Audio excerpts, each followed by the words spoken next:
దేవుని పరిశుద్ధ నామానికి మహిమ కలుగును గాక. భక్తుడైన దావీదు 9వ కీర్తనలో ఈ విధంగా అంటాడు, నా పూర్ణ హృదయముతో నేను యెహోవాను స్తుతించెదను.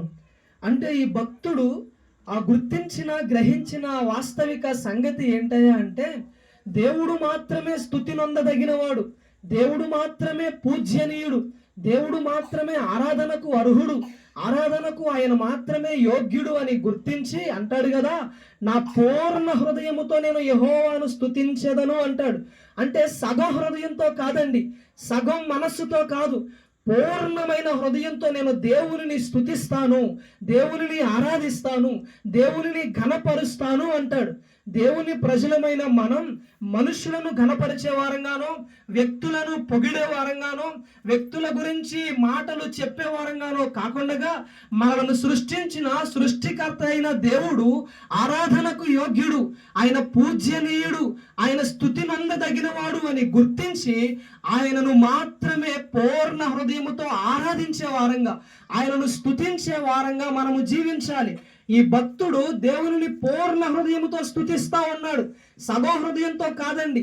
దేవుని ప్రజలమైన మనం కంప్లీట్ హార్ట్తో, పరిపూర్ణమైన హృదయంతో దేవుని స్తుతించే వారంగా, దేవుని ఆరాధించే వారంగా మనము జీవించాలి. చాలా మంది ఈనాడు క్రైస్తవులుగా పిలువబడుతూ దేవుని ఆరాధిస్తున్న వారు చాలా మటుకు తమ పెదాలతో దేవుణ్ణి ఆరాధిస్తున్నారు, కానీ పూర్ణమైన హృదయంతో దేవుని ఆరాధించలేని వారు చాలా మందిని మనం చూస్తూ ఉంటాం. కానీ ఆ విధంగా మనము ఏమాత్రం కూడా ఉండకూడదండి. పూర్ణ హృదయముతో దేవుని ఆరాధించే వారిగా ఉండాలి.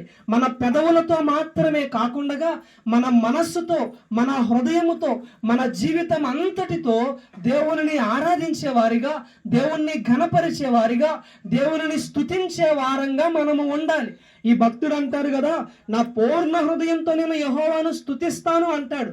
అయితే ఎలా స్తుతిస్తాను అని తెలియజేస్తున్నాడు అయ్యా అంటే, యెహోవా నీ అద్భుత కార్యములన్నిటినీ నేను వివరించేదను అంటే ఆయన అంటాడు, దేవా నువ్వు చేసిన అద్భుత కార్యాలన్నిటినీ నేను వివరిస్తూ నిన్ను స్తుతిస్తాను అని తెలియజేస్తా ఉంటాడు అన్నమాట.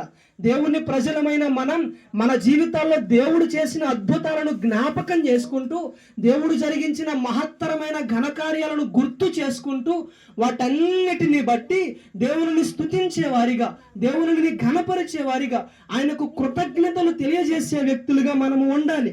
అంత మాత్రమే కాకుండా రెండవదిగా మనము ఎలా దేవుణ్ణి స్తుతించాలి అంటే, ఎలా మనము దేవుణ్ణి ఘనపరచాలి అంటే, ఆయనను గురించిన పాటలు పాడడం ద్వారా, ఆయనను కీర్తించడం ద్వారా,